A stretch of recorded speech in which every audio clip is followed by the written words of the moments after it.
Okay, ఆ 2 నెంబర్లు ఇచ్చాను. ఒకవేళ అవసరమైతే ఇంకొక నెంబర్ కూడా ఇస్తాను. నేను వేరే కంట్రోల్ రూమ్ పెడతాం. మొత్తం వ్యవస్థ పెరాలసిస్ వచ్చింది. 5 సంవత్సరాలు పనిచేయడం మానేశారు. నేను ఇంకా ఏం చేయాలో నాకు కూడా తెలియని పరిస్థితికి వచ్చా ఇప్పుడు.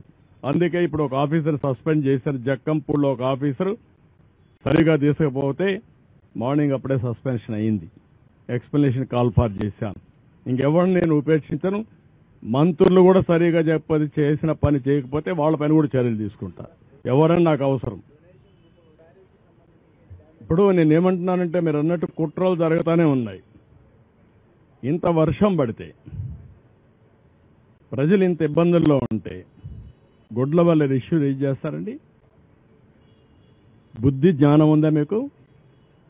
రాజకీయం ముసుగులో నేరస్తులు కాకపోతే ఏంటిది? అంటే మా అటెన్షన్ డైవర్ట్ చేసి ప్రజలకు ఇబ్బంది పెట్టాలని మీ ఆలోచన.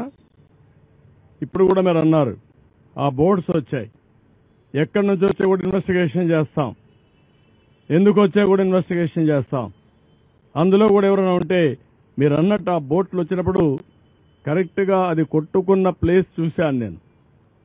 ఆ ఇది కూడా బెండ్ అయింది, వంగిపోయింది.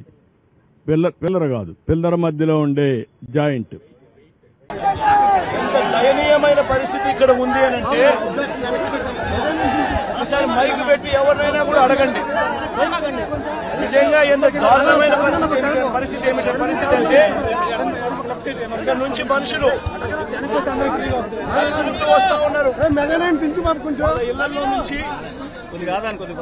దాదాపుగా 2 రోజుల పాటు కనీసం తిండి కూడా లేని పరిస్థితుల నుంచి నడుచుకుంటూ వాళ్ళంతా కూడా బయటకు వస్తా ఉన్నారు.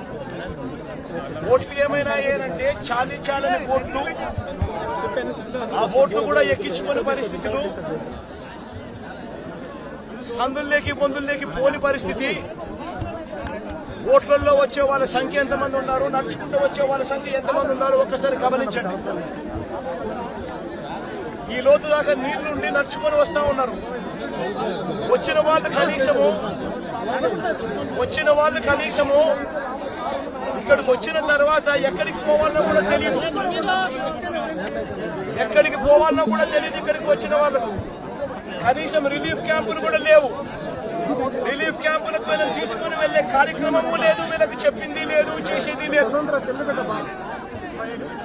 రిలీఫ్ క్యాంపులు కూడా లేకుండా ఇక్కడికి వచ్చిన వాళ్ళు ఎక్కడికి పోవాలో తెలియక వాళ్ళ బంధువుల ఇళ్లకు పోతా ఉన్నారు.